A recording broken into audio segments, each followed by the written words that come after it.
ईश आदि नाम एक ही शक्ति के हैं। वो कैसा है, कहां है, कैसे मिलता है, किसने देखा है? ये प्रश्नवाचक चिन्ह पूर्ण रूप से हटाने के लिए अवश्य सुनिए जगत गुरु तत्वदर्शी संत रामपाल जी महाराज के अमृत वचन, सर्व पवित्र धर्मों के पवित्र शास्त्रों के आधार पर। जिस लोक में हम और आप रह रहे हैं ये काल का लोक है। काल शब्द से ही आप अच्छी तरह परिचित है। काल किसे कहते हैं? जो बेरहम व्यक्ति हो और जिसके दया नाम की चीज ना हो उसमें काल कहते हैं, उसको काल कहते हैं। ये ऐसा प्रभु है, ऐसा स्वामी है, ऐसा मालिक है किस ब्रह्मांड का। यह कोई रंग नाम की चीज नहीं, कोई दया भाव इसके अंदर नहीं। आप देखते हो फ्लड आ जाता है, गांव के गांव विनाश हो जाते हैं। चैन से सोए हुए व्यक्ति सुबह उनके सब जल में तैरते हुए मिलते हैं। कभी दुर्घटना हो जाती है, कोई बीमारी से मर जाता है, किसी को कैंसर हो गई है, किसी को अन्य रोग और परेशानियां पीड़ित कर रही हैं। कहीं बाहर गए हुए हैं, ऊपर से वर्षा और ओले गिरने लग जाते हैं, सर में लगो, आंख फूटो, कहीं लगो, कोई रहम नहीं यहाँ पर। तो ऐसे लोक में और आप रह रहे हो और कभी टेंशन नहीं बनी, कभी चिंता नहीं बनी ये क्या हो रहा है, क्यों जन्म रहे हैं, क्यों मर रहे हैं।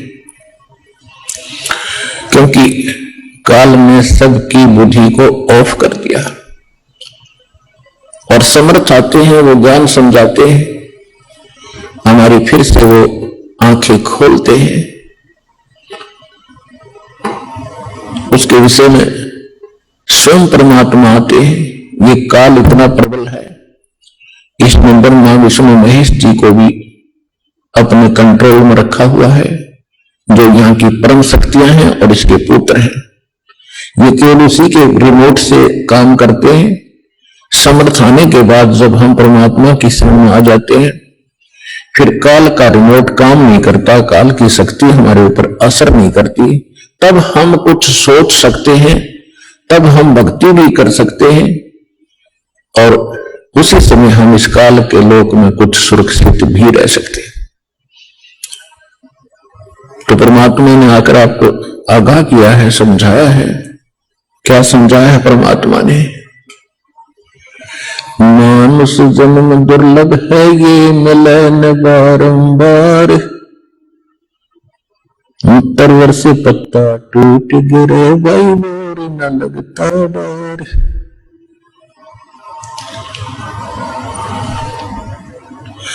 बंदे तू कर बंदगी, जैसा वह दीदार, अवसर मानुष जन्म का भाई मिले न बारंबार।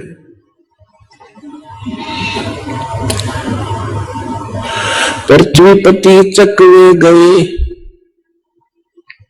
पूरी पृथ्वी के शासक जिनको चक्रवर्ती राजा कहा जाता था, उनको चकवे कहा है सुख संवेद में।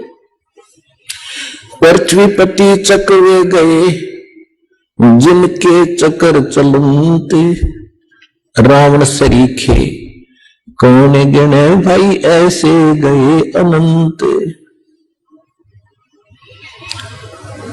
सर्वस्व की लंका थी वो, रावण से रणधीरम, एक पलक में राज विराजे, जब के पड़े जजीरम।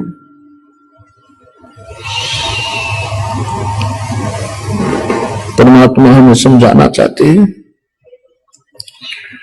कि भक्ति बिना क्या होत है, ये भटक रहा संसार, रति कंचन पाया नहीं, वही रावण चलती बार।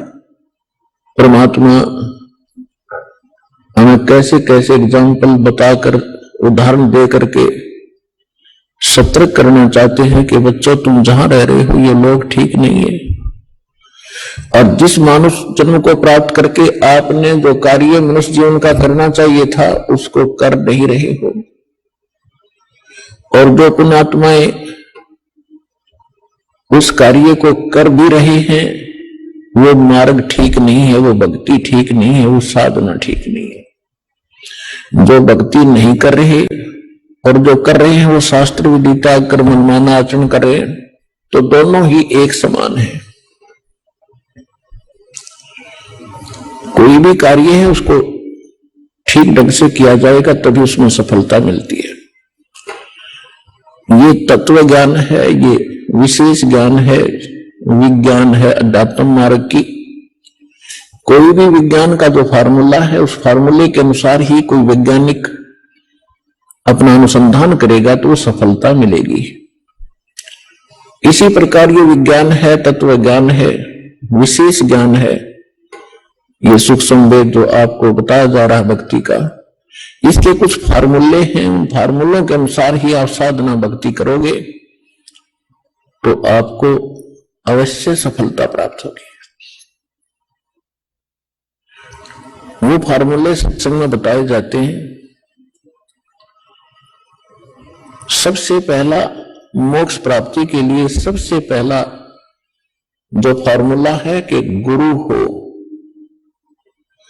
गुरु बिन माला फेरते, गुरु बिन देते दान, गुरु बिन दोनों निष्फल हैं, चाहे पूछो वेद पुराण।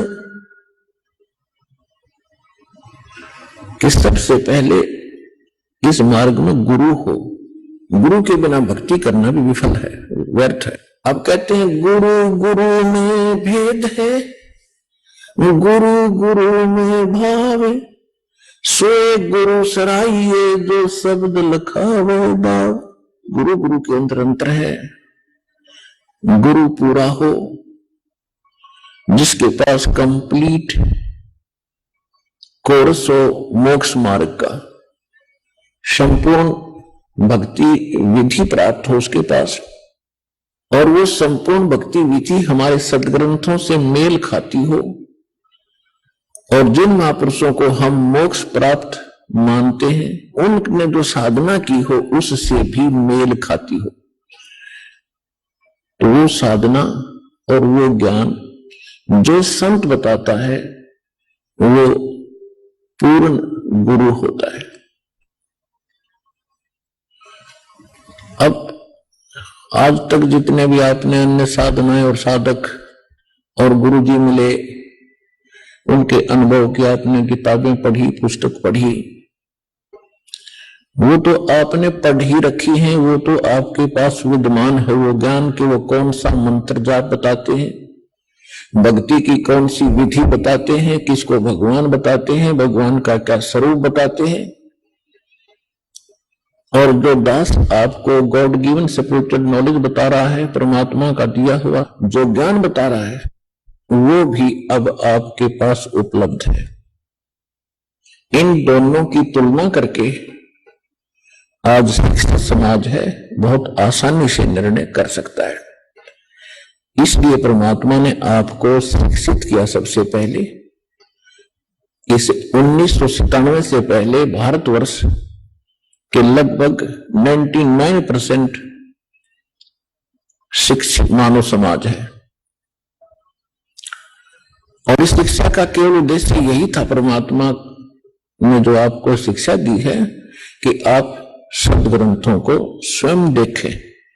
अभी तक तो ये जो नकली धर्मगुरु थे नाम सदग्रंथों का लेते थे, दंत कथा स्वयं अपने लोक वेद, मन गढ़ंत कहानियां और मन गढ़ंत मंत्र, मनमानी साधना बताया करते थे, और हम ये सोचते रहे कि इन्होंने संस्कृत भाषा आती है, अच्छे धारावाहिक ये प्रवचन कर देते हैं, तो इन्होंने भगवान को पाया होगा, सदग्रंथों को ठीक से जाना होगा।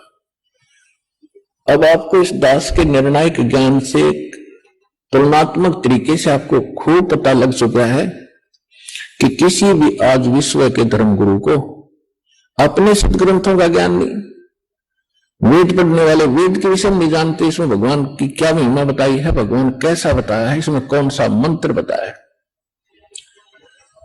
श्रीमद् भगवत गीता को श्रद्धार्य करने वालों को श्रीमद् भगवत गीता का ज्ञान नहीं, कि इसमें क्या भगवान की सतिथि बताई है, परमात्मा कौन है और जाप कौन सा बताया। इसी प्रकार कुरान और बाइबल और गुरु ग्रंथ साहिब के पढ़ने वालों को उस वास्तविक भक्ति विधि का कति ज्ञान नहीं। पुण्यात्माओं, ज्ञान अलग चीज होती है, ये तो सबको मालूम है भगवान है, इतना भी कोई धर्म गुरु या कोई प्रचारक बता ही देता है कि भक्ति करनी ही चाहिए, क्योंकि मनुष्य जीवन बड़ी मुश्किल से मिलता है, बिल्कुल ठीक है। लेकिन इसकी सफलता कैसे हो? जैसे किसी को कोई रोग है, किसी ने बता दिया कि तुझे ये रोग है, अब जिसको रोग है उसको पता लग गया कि हाँ ये रोग है मुझे, तो उस रोग का उपचार नहीं मिला, विधि उसकी औषधि ठीक ना मिली, तो उस ज्ञान से क्या लाभ हुआ? तो रोग कटेगा औषधि से। तो वो जो जन्म और मरण का जो रोग अपने को लगा है, ये सबसे भयंकर बीमारी है।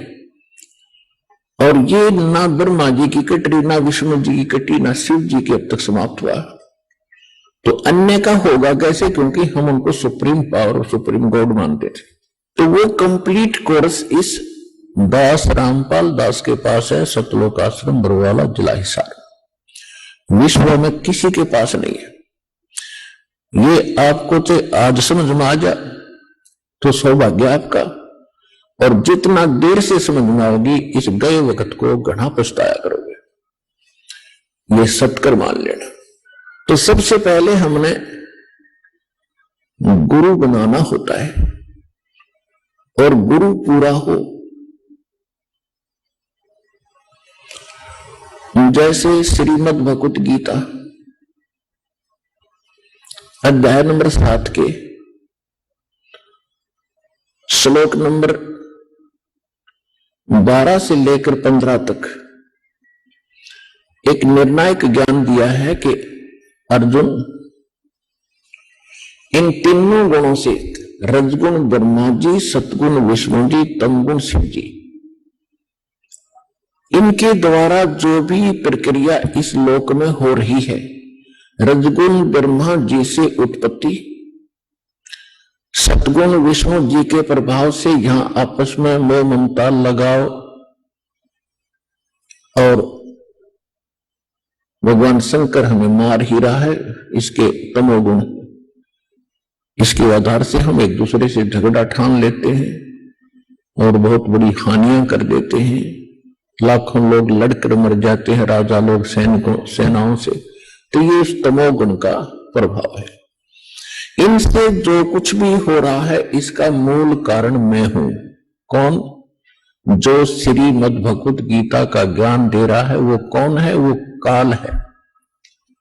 श्रीमद् भगवत गीता अध्याय नंबर 11 के श्लोक नंबर 32 में स्वयं कहता है कि अर्जुन मैं काल हूं, और सबको, सब लोगों का नाश करने के लिए जो सामने खड़े हैं उसके लिए मैं अब प्रवृत्त हुआ हूं।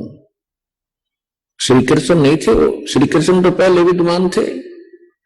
वो काल है जो ऐसे गुप्त खेल करता है, इसके सब कर्म अलौकिक हैं। श्री कृष्ण में प्रवेश करके वो प्रेत की तरह बोल रहा है, वो काल है।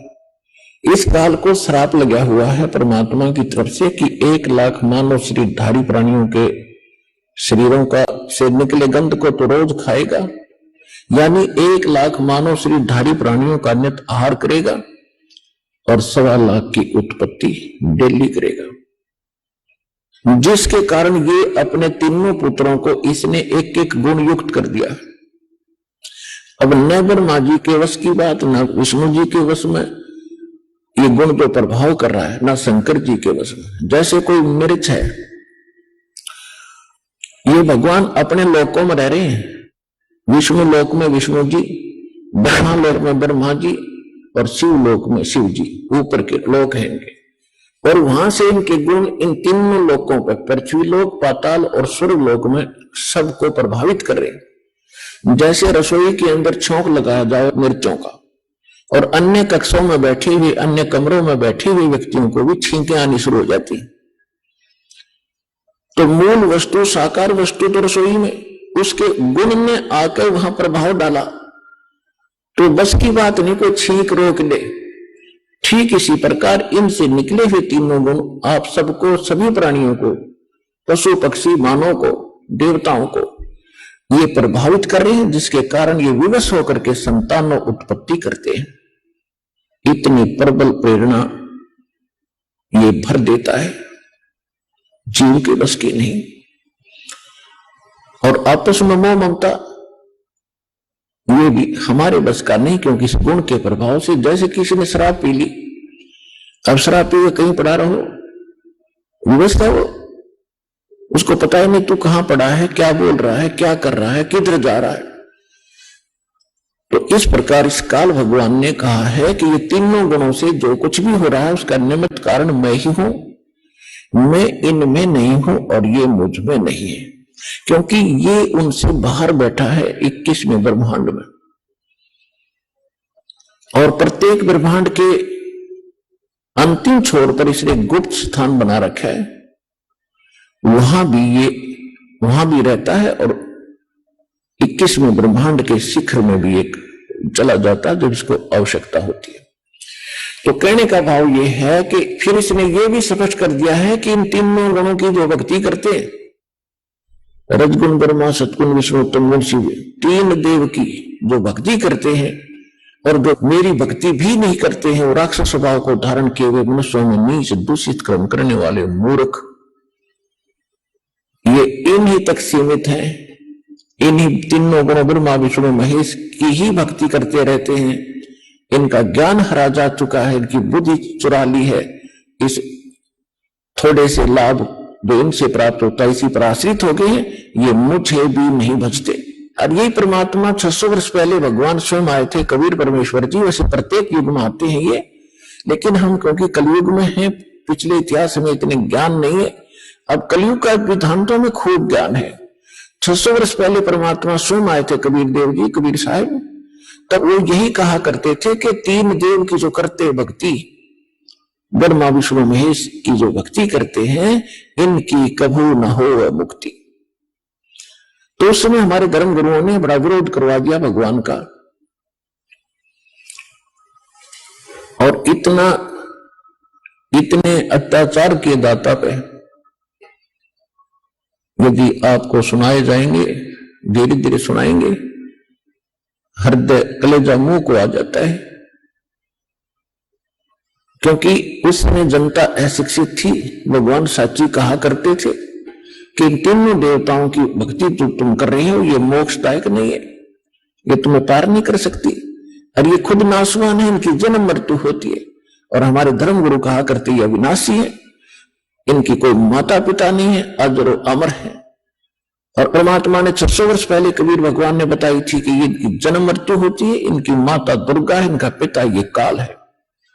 और आज हमारे इन धर्म ग्रंथों ने प्रमाणित कर दिया, जिनको हम सर्वधारी माना करते थे पवित्र पुराणों में,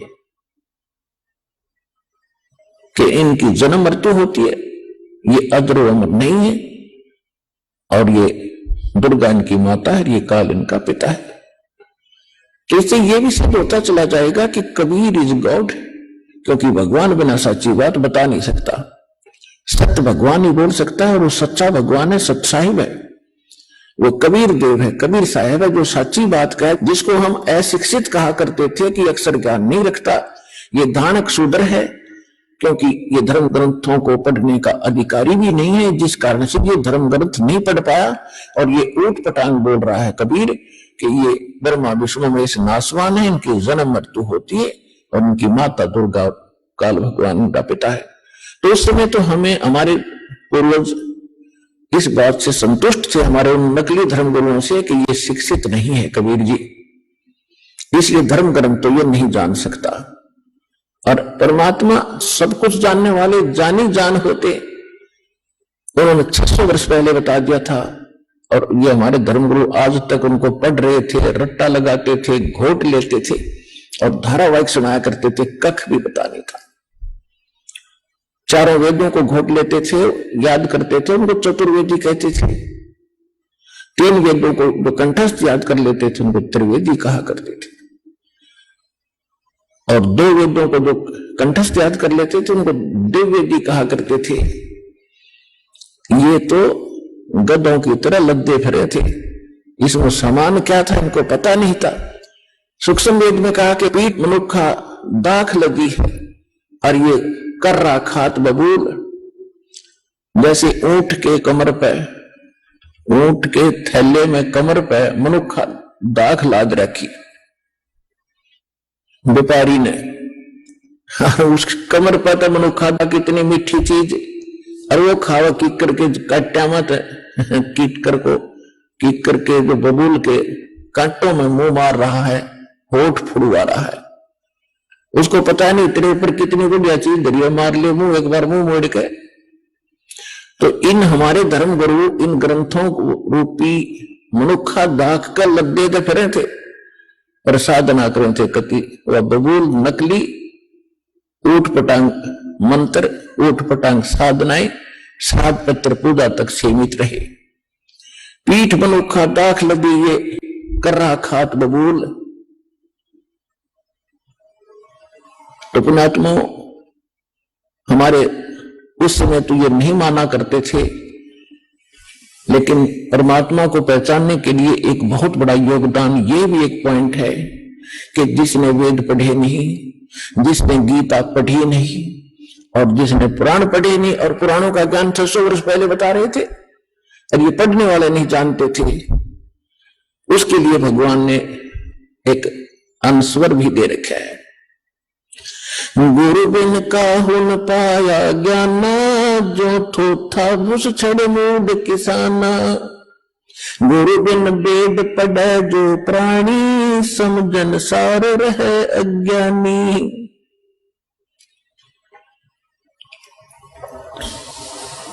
वेद पढ़े पर वेद न जाने, बाँचे पुराण 18। और जड़ को अंधे पत्ते खवावे, भूल गए सिरजनहारा। परमात्मा ने सूक्ष्म वेद में कहा कि वेद पढ़े पर भेद ना जाने, बाँचे पुराण 18। हर पत्थर की पूजा करें, भूल गए सिरजनहारा।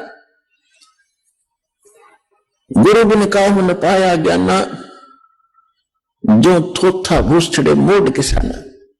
अब जैसे धान निकाल लिए हो और पराल पड़ी हो, और उस पराल में कोई कूट रहा हो, क्या वो बुद्धिमान हो सकता है? तो ये जितने भी आज तक हमारे धर्मगुरु थे ये भूस कूटते थे, और कनक का पता नहीं था इसमें है कहां। तो कहने का भाव ये है कि परमात्मा ये कहते हैं गुरु बिन काहू न पाया ज्ञाना, गुरु बिन वेद पढ़े जो प्राणी, समझे ना सार रहे ज्ञान। श्री देवी भागवत पुराण और 6ठे स्कंद में 414 पृष्ठ पे व्यास जी बता रहे हैं, कह रहे कि राजन, सतयुग के ब्राह्मण वेद के पूर्ण विद्वान होते थे और वो दुर्गा की पूजा करते थे। खास विद्वान थे वेद के। वेद में है कि दुर्गा की पूजा का प्रावधान, या गीता में है कि दुर्गा की पूजा का प्रावधान? तो पुण्यात्माओं, तो कहते हैं एक ना भूला दो ना भूली, भूली सब संसारी। दास गरीब या चूक धरोधर, ये सब जगह ही चूक थी, कमजोरी थी, कमी थी, इनको ज्ञान नहीं था। तो कहने का भाव ये है कि परमात्मा ने 600 वर्ष का पहले कहा था कि तीनों देव की जो भक्ति करते हैं उनका मोक्ष नहीं होगा। और गीता जी ने क्या कहा कि इन तीनों भगवान ब्रह्मा विष्णु महेश तक जिनकी बुद्धि सीमित होगी, इनका ज्ञान हरा तो आ चुका है, राक्षस स्वभाव को धारण किए मनुष्यों में नीच दूषित कर्म करने वाले मूर्ख। जब तो भगवान को अच्छा बुरा कहा करते थे, अब बोल लो ना वो धर्मगुरु 10 साल हो गए, दास ने ढिंडोरा पीट दिया, 15 साल 20 साल हो गए, और इसमें टीवी चैनल पर दे रखा है कि किसकी पूजा करा करते, तुम किसकी पूजा कर रहे हो, तुमने जीवन नाश अपना भी किया और इन भोले श्रद्धालुओं को मिसगाइड करके इनके जीवन नाश करने के पाप के भागी और बन गए। अब सभी को सांप सूंघ लिया। अगर दास गलत कर रहा है तो बोलो कि ना बोलने क्यों नहीं रहे? इसलिए ना बोल रहे कि आप शिक्षित हो गए, ना तो रामपाल के हड भी ना पाओ, ऐसा कर देते ये लोग। क्योंकि तो राक्षस से भी लिख रखा है इसमें, राक्षस स्वभाव को धारण किए मनुष्यों में नीच, और ये करेंगे क्या? फिर जो पूजा इनकी करें, धर्म ग्रंथ बता रहे हैं इनका स्वभाव ऐसा हुआ है। अब स्वभाव भी बदल जाता है। डाकू होता है, ज्ञान सुनने से वो नेक आदमी बन जाता है। शराबी होता है, शराब पीता है, ज्ञान सुनने से शराब छोड़कर भगत बन जाता है। तो इस ज्ञान से ये सभी सुधरना पड़ेगा। इन सभी धर्मगुरुओं को पता चल चुका है कि तुम्हारे पास खक नहीं, पर अब ये नो सोच रहे हैं कि अभी सब में पता नहीं चला है और निम बढ़ते जितने निम बहेगी। एक पंडित जी था, वो काशी विद्यापीठ पढ़कर आया था, और किसी राजा ने कोई अनुष्ठान करने की बता दी, किसी ब्राह्मण ने, कि भी ऐसे ऐसे कोई धार्मिक अनुष्ठान कराओ। उसने वजीर की ड्यूटी लगा दी, मंत्री की। मंत्री ने गांव में, नगर में खोजा कि भी कोई विद्वान ब्राह्मण हो। एक ब्राह्मण का पता चला कि बहुत अच्छे विद्वान है, पढ़े लिखे हैं,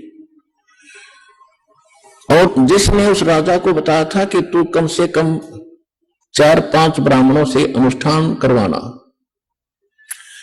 अब अन्य ब्राह्मणों की खोज भी की, लेकिन कोई आगे नहीं आ रहा था। इस कारण से ब्राह्मण आगे नहीं आ रहे थे कि जो काशी विद्यापीठ से पढ़कर आया है वो बहुत बड़ा विद्वान है, और हम तो जंतर मंत्र कर लिए हैं, हमारी दाल उड़े गले नहीं, और कहीं राजा दंडित ना कर दे। और राजा ने क्या कर रखा था कि प्रतिदिन जो अनुष्ठान के लिए आएगा ब्राह्मण, उसको प्रतिदिन 1 अशरफी, यानी आज का 10 ग्राम सोना, यानी 35-30 हजार दिल्ली के उसको दक्षिणा मिलेगी। जो काशी विद्यापीठ पढ़ कर आया था ब्राह्मण, उसको मिली अशरफी, और उसने फिर लाया खाने पीने का सामान, अपनी पत्नी के बढ़िया गहने गुणे बनवा दिए, कपड़े अच्छे लाया। तो उसकी पंडितानी दूसरे तीसरे दिन बढ़िया गहने और कपड़े पहनकर गई कुएं पर पानी लेने के लिए। अन्य ब्राह्मणियों ने पूछा कि ऐसा क्या हाथ लग गया तुम्हारे, इतने बढ़िया बढ़िया कपड़े और गहने बनवा लिए? कि मेरा पति राजा के यहाँ मंत्र करने जाता है, अनुष्ठान करने जाता है, 1 अशरफी डेली देता है राजा। तो एक और ब्राह्मणी ने अपने पति से कहा कि आप भी जाया करो ऐसे ऐसे वहां पर, और राजा 1 अशरफी देता है, आप भी तो ब्राह्मण हो। वो कहने लगा कि मिश्राणी, वो तो काशी विद्यापीठ पढ़ कर आया है जो वहां अनुष्ठान कर रहा है, और मैं इतना पढ़ा लिखा नहीं हूं, मेरी उड़े बात बने नहीं। तो फिर वो लगी कहने के लगी कि तू वैसे तो इतनी पढ़ताई दिखाता है, अब जहां पर अच्छा माल मिलता है तू वहां नहीं जाता है। वो लगी लड़न। उसने सोचा देखी जाएगी तो कल यहां भी होगी, ना जाऊंगा तो दिक्कत होगी। तो लेकर पोथी वो भी पहुंच गया मंत्री जी के पास कि मंत्री जी मैं भी ब्राह्मण हूं। कहा जाओ जी बैठ जाओ। तो जो पहले वाला विद्वान बैठा था थोड़ी दूरी पर उसका आसन लगा दिया। अब वो पहले वाला तो अपनी संस्कृत जो उसने याद कर रखी थी बोला था भूर्भुवः स्वः तत्सवितुर्वरेण्यः। हर दूसरा नौका जो यूं कह वो स्वाहा, मन मन में नौका जो यूं कह वो स्वाहा। और ऐसे वो दूसरी वाला भी पैसे लेकर गया अशरफी, उसकी पत्नी ने भी खूब अपने कपड़े उपड़े सिमाए बढ़िया। तो तीसरी ब्राह्मणी को पता चला, उसने भी अपने पति को श्रृंगार दिया, वो भी चला गया। अब उसको भी आसन दे दिया तीसरे नंबर पर। पहले वाला बोलता संस्कृत भूर्भुवः स्वः, दूसरा तीसरा कहता कब तक नंबेगी वो कब तक नंबेगी वो। अगला कब तक नंबर मारिया बकवाद। फिर चौथा भी पहुंच गया, चौथे का चौथे नंबर पर लगा दिया। अब पहले वाला तो अपनी संस्कृत बोलता है स्वाहा, दूसरा कहता है दूसरा कहता है गौतम नंबर की स्वाहा, चौथा कहता है नंबर दे जब तक नंबर की स्वाहा नंबर ले जब तक नंबर की स्वाहा। अकेले पाटा जब तक पटाएंगे पर इतने तक मिलन दे वो मिल है।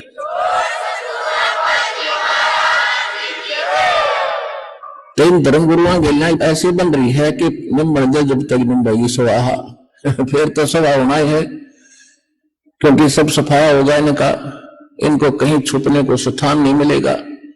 इतने अनमोल जन्म के साथ ये खिलवाड़ कर रहे, या तो इनको पता नहीं था जब तो बात थी दूसरी कि विज्ञान नहीं था, अब इनको ज्ञान है। एक मीडिया के अंदर चल रहा है और एक दिन से नहीं, 2 दिन से नहीं, 20 वर्ष से आ रहा है। तो इनको ज्ञान हो गया कि हम झूठे हैं, हमारा ज्ञान झूठा है, और फिर भी नहीं मान रहे। उसके लिए परमात्मा कहते जानबूझ साची तजय करे झूठ तेने, और ताकि संगत है प्रभु सोपन भी ना दे। चलो गलती किस पे ना बनी, पता नहीं किन किन पर गलतियां, अब तो सुधार लेता है फिर समझ जाता है, वो तो इंसान होता है।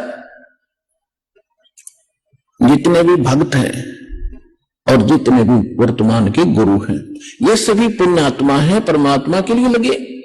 अब जो गुरुओं की तो मजबूरी बन गई कि इज्जत का नाश होगा, और वो भगत भोले भाले हैं, मैंने सोच रखा गुरु कंप्लीट है, वो वहां मार खा रहे।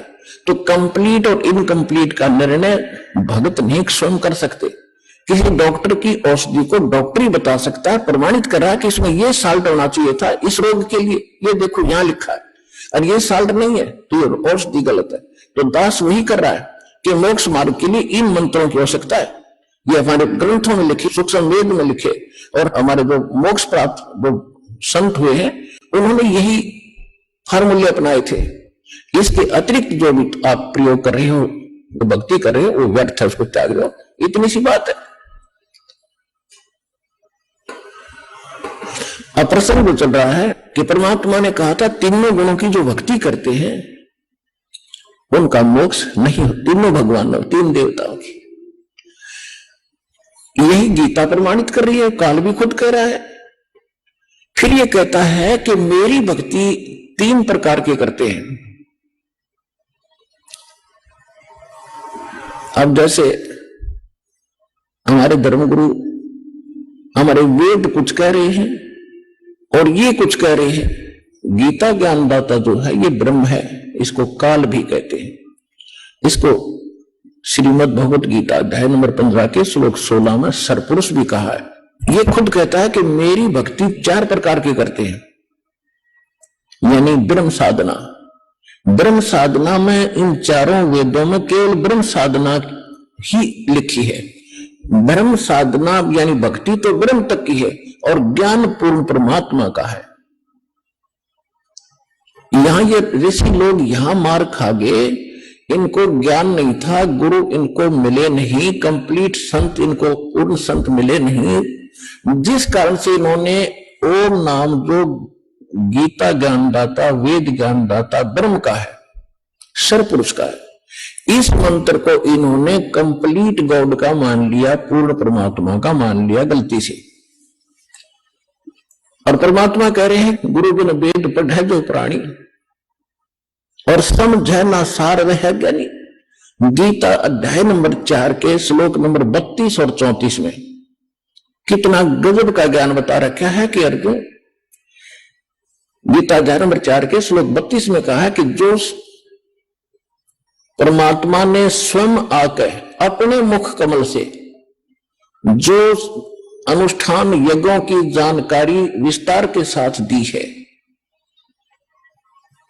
उसको सूक्ष्म वेद कहते हैं, उसको तत्व ज्ञान कहते हैं। उसको मैं नहीं जानता और उसके अंदर कंप्लीट यानी विस्तार के साथ बताई गई है। उसको जानने के बाद फिर सभी कर्मों से तू मुक्त हो जाएगा। चौथे अध्याय के 34वें श्लोक में कहा है कि उस तत्व ज्ञान को तत्वदर्शी संतों के पास जाकर समझ, यानी गीता ज्ञानदाता उससे अनभिज्ञ है। तो उसे अनबीज है तो पूर्ण मोक्ष हुआ कैसे? वो तो अपनी साधना बता रहा है 8वें अध्याय के 13वें श्लोक में, ओम इति एकाक्षरम ब्रह्म व्यवहारण मामनुसमन ये पर्याति तदंदेहम सयाति परमाम गति। माम ब्रह्म मैंने मुझ ब्रह्म का, ओम केवल यही एक अक्षर है, नथिंग एल्स। उच्चारण करके सिमरण करने का, उच्चारण करके सिमरण करता हुआ ये पर्याति तदंदेहम जो शरीर छोड़कर जाता है, यानी अंतिम सांस तक इसका जाप करता सयाति परमाम गति। जो ओम से जो होने वाली प्राप्ति है वो परम गति हो जाती है। तो ओम जाप से ब्रह्म का जाप है तो ब्रह्म लोक प्राप्ति होती है। 8वें अध्याय के 16वें श्लोक में गीता जी ने यह भी स्पष्ट कर दिया है कि ब्रह्म लोक में गए हुए प्राणी भी पुनर्जन्म में आते हैं, पुनरावृत्ति होती है, उनका फिर से जन्म मृत्यु बना रहेगा। और श्रीमद् भगवद गीता अध्याय नंबर 2 के श्लोक 12 में, गीता अध्याय नंबर 4 के श्लोक नंबर 5 में और 9 में, गीता अध्याय नंबर 10 के श्लोक नंबर 2 में ये गीता ज्ञानदाता ब्रह्म कहता है, अर्जुन तेरे और मेरे बहुत जन्म हो चुके, तू नहीं जानता मैं जानता। मेरी उत्पत्ति को ये देवता नहीं जानते न ऋषि जानते, क्योंकि ये मेरे से उत्पन्न हुए। तो इससे सिद्ध हो गया कि गीता ज्ञानदाता स्वयं नाशवान है। तो और ये इसकी साधना किया हुआ ब्रह्मलोक में जाता है, ब्रह्मलोक में गए प्राणी फिर पुनरावृत्ति में होते हैं।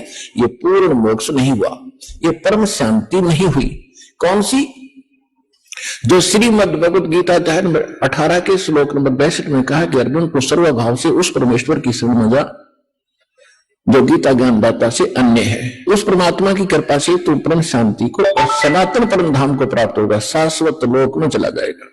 और श्रीमद् भगवद गीता अध्याय नंबर 15 के श्लोक नंबर 4 में कहा कि तत्वदर्शी संत की प्राप्ति के उपरांत परमेश्वर के उस परम पद की खोज करनी चाहिए, जहां जाने के बाद साधक फिर लौटकर कभी संसार में नहीं आते।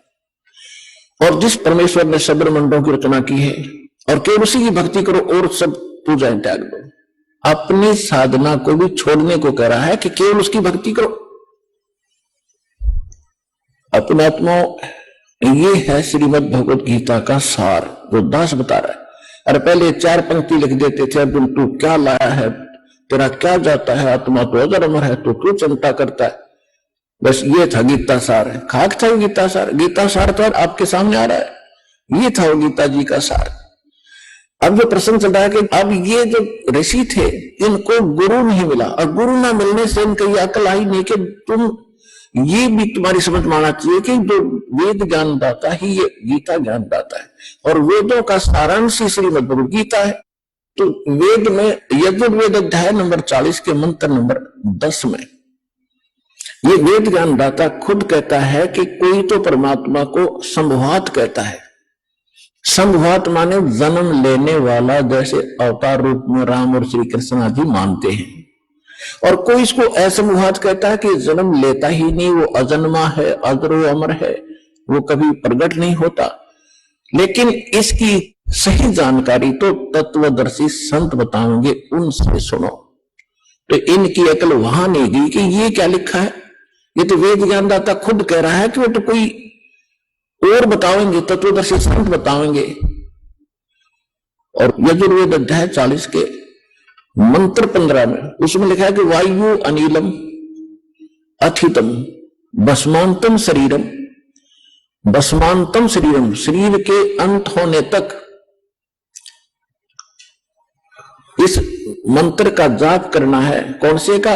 ओम कर्तु समर किलबे समर कर्तुम समर।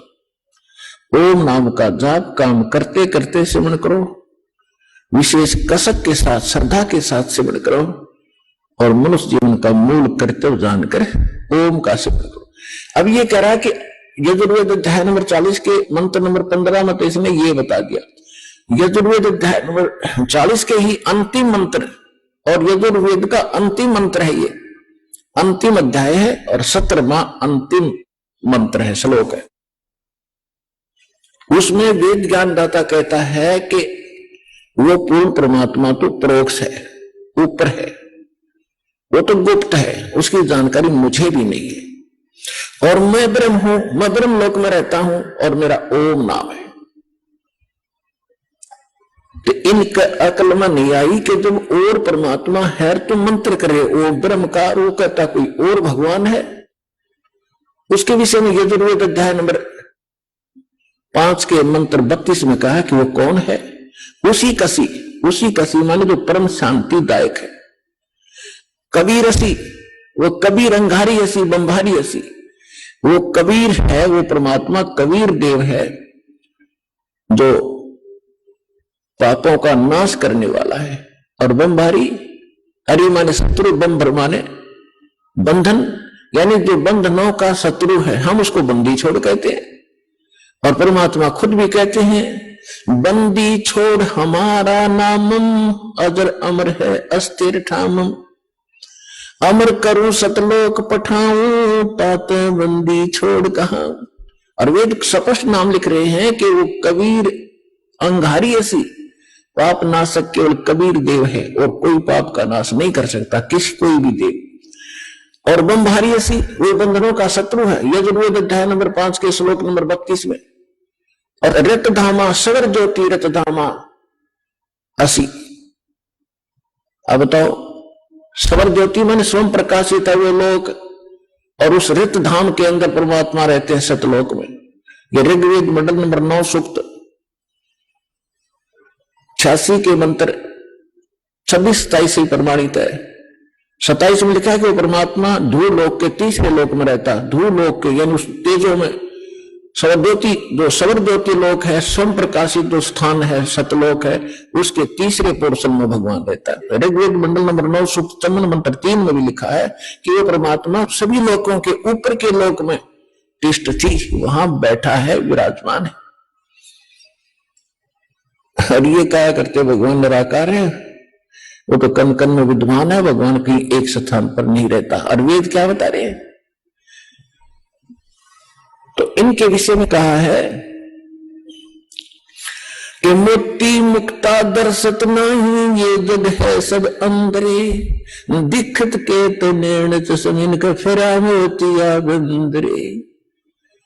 किसी का सफेद मोतिया हो जाए या काला मोतिया हो जाए, उसकी आंख तो ऐसी दिखा करे गजब की, कति ओके होगा, साफ होंगी, खूब दिखता होगा स्वस्थ है, लेकिन उसको दिखता कति नहीं। इसी प्रकार ये विद्वान और संस्कृत के माहिर दिखाई देते थे, पर इनको मोतिया बिन था इस ज्ञान का, अज्ञान का मोतिया बिन था। दिखत के तो नैंड चश्म इनका फिरा मोतिया बिन रे। और इसी भ्रम में हम रह गए कि इन्हें खूब दिखता होगा, उंगली पकड़कर चल पड़ी हमारी, आप भी गड्ढे में मर गए गिर कर और हम भी डाल दिए सारे। तो अब इस मोतियाबिंद का ऑपरेशन, अज्ञान रूपी मोतियाबिंद का ऑपरेशन करने की सेवा इस दास को प्राप्त हुई है। पूरा विश्व आओ और ये ऑपरेशन कराओ और ठीक मार्ग ग्रहण करो।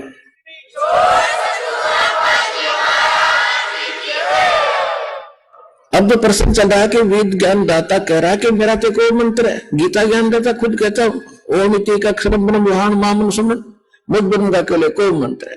गीता अध्याय 7 के श्लोक नंबर 29 में गीता ज्ञान दाता ने कहा कि जो मेरी इन बातों पर विश्वास करके मेरे आश्रित हो जाता है तो दर्शी शब्द को खोज लेता है।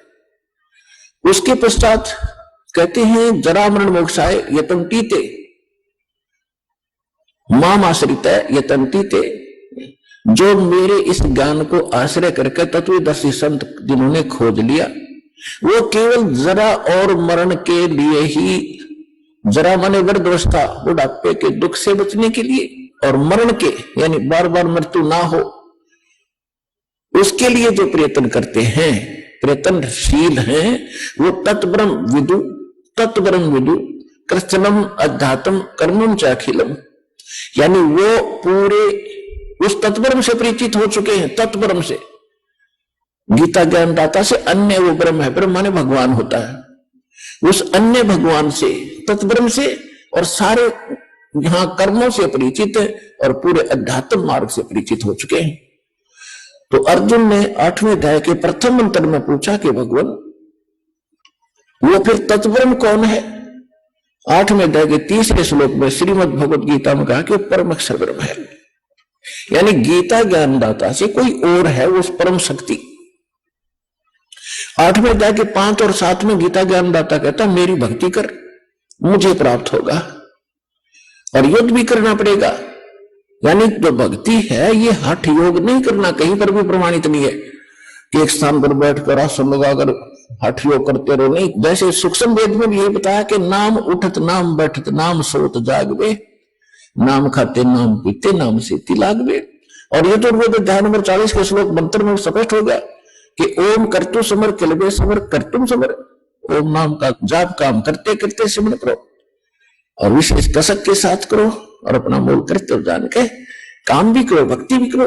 यही 8वें अध्याय के 7वें श्लोक में कह रहा है गीता ज्ञानदाता कि तू युद्ध भी कर और मेरा समन कर। जब युद्ध जैसे कठिन भयंकर समय में भी भगवान को याद करना चाहिए, तो हम तो सिंपल पीसफुल हैं, आप तो काम करते करते मालिक की भूल पड़नी नहीं चाहिए, काम भी करो अपना। इसलिए परमात्मा स्वयं आकर के दुल्हा की भूमिका किया करते थे कि काम भी कर रहा हूं और भक्ति भी कर रहा हूं। दिखा रहे थे करके, तो हमारे लिए एक उदाहरण दे रहे थे कि मोक्ष तो ऐसे होगा, जंगल में जाकर वहां ढूंढा लगा के या किसी प्रकार खड़े बैठे गए, वो तरीका नहीं है मोक्ष का। सही भक्ति हो, सही मंत्र हो, अपना काम भी करो और मोक्ष प्राप्ति हो सकती है। लेकिन मंत्र कंप्लीट हो और गुरु पूरा हो।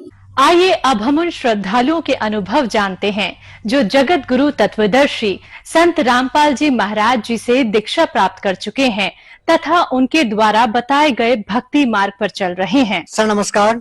नमस्कार। क्या नाम है आपका? भूराराम पवार। भूराराम जी, कहाँ से आए हो आप? मैं जिला श्री गंगानगर राजस्थान से। सर क्या काम करते हैं आप? जी मैं मेडिकल कंपनी में मेडिकल रिप्रेजेंटेटिव हूँ। सर संत रामपाल जी महाराज जी से जुड़ने से पहले आप क्या भक्ति साधना करते थे? संत रामपाल जी महाराज से जुड़ने से पहले मैं लोक देवता रामदेव जी महाराज की पूजा करता था और हमारे घर में मंदिर था। उसके अलावा हम जो इसके साथ साथ राधा स्वामी में हमारे जो परिवार वाले हैं वो उनके साथ साथ मैं राधा स्वामी में व्यास भी जाता था जी। कितने साल तक आप राधा स्वामी व्यास में आपने भक्ति की? हम 40 साल से हमारा परिवार जो है वो राधा स्वामी की भक्ति के साथ साथ हम जो इस सालासर जाना, अजमेर साहब जाना और जो हमारे घर में रामदेव जी का मंदिर था वहां पे भी पूजा पाठ करने, व्रत भी मैं करता था जी। काफी सारे खूब सारे व्रत किए मैंने। सोमवार के मैं व्रत करता था, बृहस्पतिवार के भी व्रत करता था। इन साधनाओं के साथ साथ राधा स्वामी के वहां भी जाते थे हम। सर जब आप तरह तरह की साधना कर रहे थे लोक देवताओं की, तो सर संत रामपाल जी महाराज जी से जुड़ने के पीछे का क्या कारण रहा आपका? संत रामपाल जी महाराज से जुड़ने का मुख्य कारण यह था कि उन जो भक्ति हम कर रहे थे उनसे हमें नुकसान होते जा रहे थे। इसके साथ साथ हम गरीबी, हमारे ऊपर कर्जा होता जा रहा था। हमारा जो परिवार है जो वो बीमारियों से ग्रसित होता जा रहा था। मेरी पत्नी में भूतों का प्रवेश होता जा रहा था। एक भूत नहीं, उसके अनेक भूत मेरी धर्मपत्नी के जो है जकड़े हुए थे। इसके साथ साथ मेरे बेटे की मिर्गे की दौरे आने शुरू हो गए और मैं खुद बीमारियों से ग्रसित होता जा रहा था जी। इस कारण मुझे वो भक्ति छोड़नी पड़ी। सर संत रामपाल जी महाराज जी के बारे में आपको कैसे पता चला? देखिए जी, मैं एक सेल्स में मेडिकल लाइन में सर्विस करता हूं, इसलिए हमारे काफी पुराने दोस्त हैं। तो मेरे संगरिया के अंदर पवन जी का मेडिकल स्टोर है, तो हम दवाइयां बेचने के लिए वहां पर अक्सर जाया करते थे। उनके साथ फ्रेंडशिप सर्किल भी था। तो हम एक दिन वहां पे दवाइयां बेचने गए तो वहां पे संत रामपाल जी महाराज का सत्संग चल रहा था और उस दौरान सभी हमने ये भी सुन रखा था कि गुरु बनाना बहुत जरूरी होता है और हम लोग वेद के साथ ऐसे ही करी कराई भक्ति में डटे हुए थे। तो इसके दौरान हमारे इनसे ज्ञान चर्चा हुई। लेकिन गुरु तो आपके परिवार ने बना रखा था। आप 40 साल से राधा स्वामी पंथ में जा रहे थे। राधा स्वामी में बनाने के बावजूद भी मुझे वो चीज कहीं हजम नहीं हो रही थी, क्योंकि उनका एक चीज मैं और देखता था कि उनके जो अनुयायी हैं वो जब सत्संग वगैरह सुनते हैं तो वो एक अजीब तरह की हरकत करते हैं और कोई एकदम से नीचे गिर जाता है। एक बार मैं सत्संग उनका देख रहा था तो एक अनुयायी के गिरने से चोट भी लग गई थी। तो वो मेरे को एकदम से अंदर से ये ऐसा हो गया कि नहीं, ये भक्ति कोई ठीक नहीं है। भूत प्रेत की समस्या वहां पे उनके अनुयायियों में भी थी?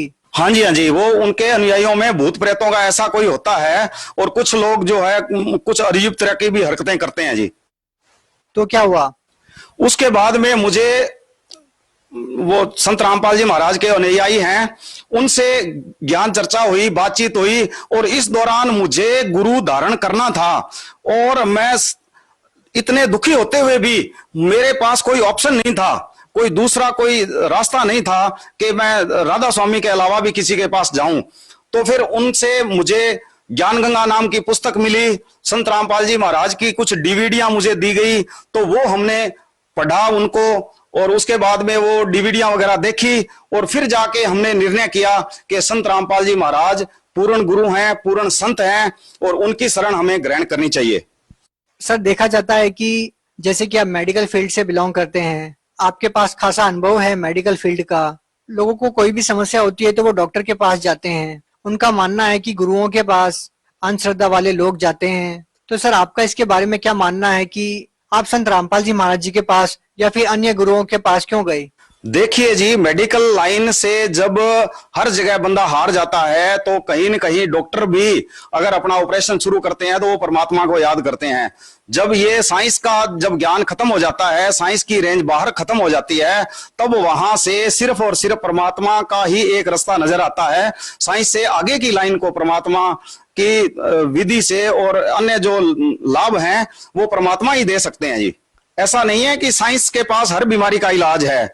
साइंस के पास कुछ बीमारियां, बहुत सारी बीमारियां जो है लाइलाज हैं, और परमात्मा के पास संत रामपाल जी महाराज के लाखों अनुयायियों जो है वो सही हुए हैं। कैंसर जैसी भयानक से भयानक बीमारी, एड्स जैसी बीमारी संत रामपाल जी महाराज के अनुयायियों की ठीक हुई है। सर आप संत रामपाल जी महाराज जी से कब जुड़े? जी 17 मार्च 2012 को जी। सर आप मेडिकल फील्ड से बिलोंग करते हैं, अभी आपने बीमारियों के बारे में बताया। सर हम आपसे जानना चाहेंगे कि संत रामपाल जी महाराज जी से नाम दीक्षा लेने के बाद सर आपके ऐसे कौन से असाध्य रोग ठीक हुए हैं, हम आपसे जानना चाहेंगे, हमारे दर्शकों को बताना चाहेंगे। देखिए जी, संत रामपाल जी महाराज से नाम लेने के बाद में सबसे पहले मुझे खुद जीवन दान मिला।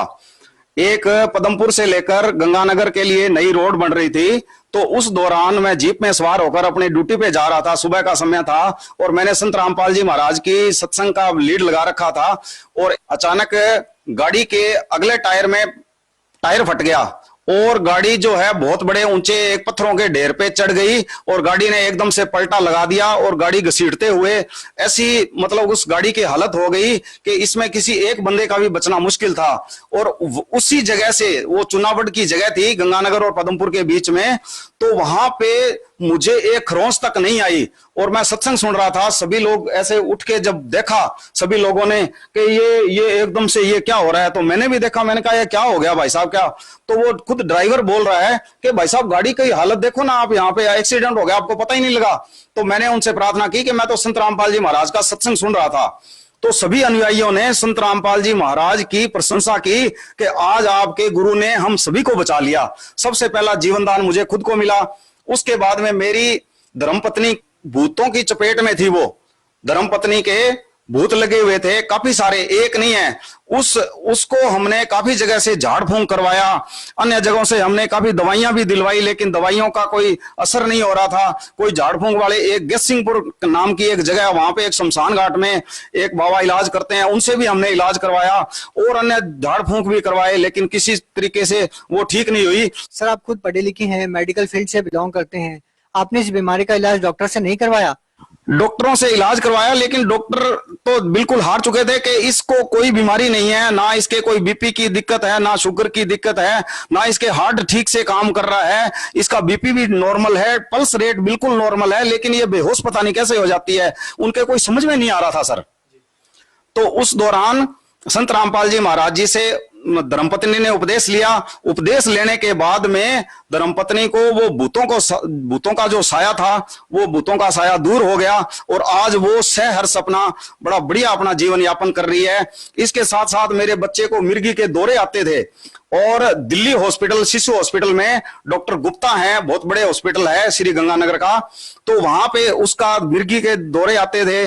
दौरे के दौरान उसका इलाज करवाया, लेकिन वो बिल्कुल कहीं से भी सही नहीं हो रहा था। संत रामपाल जी महाराज से उपदेश लेने के बाद में उसके मिर्गी के दौरे बंद हो गए, और मेरे खुद के मतलब L4 और L5 डिस्क के 2 पॉइंट हिल गए थे। गंगानगर में गुप्ता नर्सिंग होम है, हड्डियों का बड़ा हॉस्पिटल है, doctor NK Gupta MD ortho हैं वो, तो उनसे मैंने इलाज करवाया, लेकिन वो इलाज कतई काम नहीं आया। और अन्य जगह से भी मैंने काफी जगह से इलाज करवाया। डॉक्टर ये बोल रहे हैं कि आपको कम से कम 1 साल का बेड रेस्ट करना पड़ेगा, अदरवाइज आप अगर उठ के कहीं थोड़ा बहुत भी जाते हो तो आपके ये L4 और L5 कभी भी सेट नहीं हो सकते। तो संत रामपाल जी महाराज जी से जैसे मैंने प्रार्थना लगवाई तो उसके तुरंत बाद मुझे बिल्कुल कोई तकलीफ ना होते हुए भी मैं बिल्कुल ठीक हो गया जी, तुरंत प्रभाव से।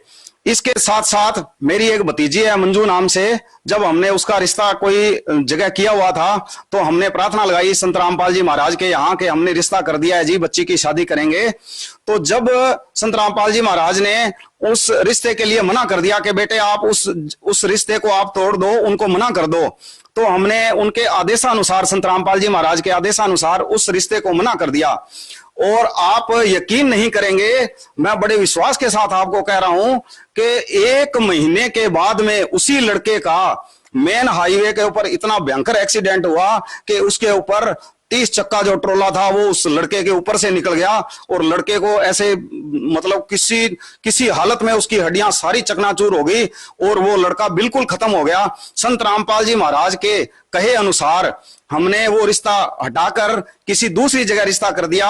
आज वो लड़की बिल्कुल सहर्ष अपना जीवन यापन कर रही है और संत रामपाल जी महाराज जी की दया से आज उसके एक बेटा है।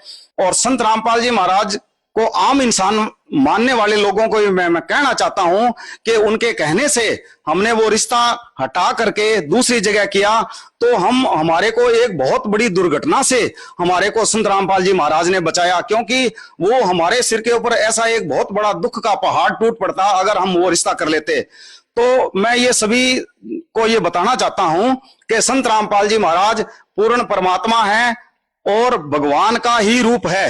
और इसके अलावा जैसे मैंने संत रामपाल जी महाराज के यहाँ प्रार्थना लगाई थी कि मेरी जो जॉब थी वो मेरे घर से 700 किलोमीटर दूर चूरू से बहुत आगे डीप इंटीरियर में कर दी गई थी।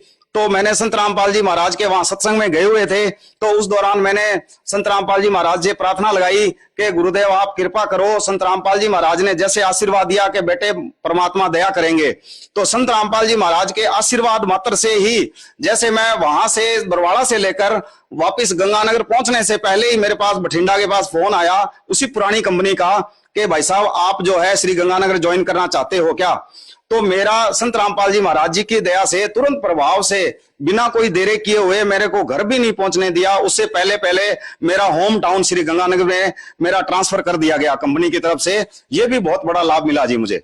सर, संत रामपाल जी महाराज जी से कोई जुड़ना चाहता है तो उनसे कैसे जुड़ सकता है? देखिए जी, आजकल इंटरनेट का जमाना है, आप हर आज आदमी के पास इंटरनेट उपलब्ध है। आप सभी लोग जो है इंटरनेट पे www.jagatguru.org पे जाइए, वहां पर सभी जानकारियां उपलब्ध हैं। संत रामपाल जी महाराज द्वारा लिखित सभी पुस्तकें हर जगह आपको उपलब्ध हो जाएंगी। इनकी विभिन्न पुस्तकें जैसे ज्ञान गंगा, जीने की राह, भक्ति से भगवान तक, और काफी चैनलों पे, अंतरराष्ट्रीय चैनलों पे इनका सत्संग आता है, वो सत्संग देखिए, इनके साइट पे जाइए, जानकारी इकट्ठी कीजिए और आपको वहां पे कॉन्टैक्ट नंबर मिल जाएंगे। उपदेश लेकर संत रामपाल जी महाराज जी से आप जुड़ सकते हैं।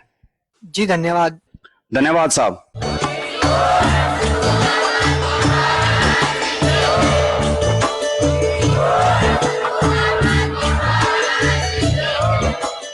आप सुन रहे थे जगत गुरु तत्वदर्शी संत रामपाल जी महाराज जी के मंगल प्रवचन। अधिक जानकारी के लिए विजिट कीजिए हमारी वेबसाइट www.jagatgururampalji.org। संत रामपाल जी महाराज जी के शुभ आशीर्वाद से पूरे विश्व भर में 500 से भी ज्यादा नाम दीक्षा केंद्र हैं, जिन पर संत रामपाल जी महाराज जी द्वारा ऑनलाइन निःशुल्क नाम दीक्षा दी जा रही है। अपने नजदीकी नाम दीक्षा केंद्र का पता करने के लिए संपर्क करें 82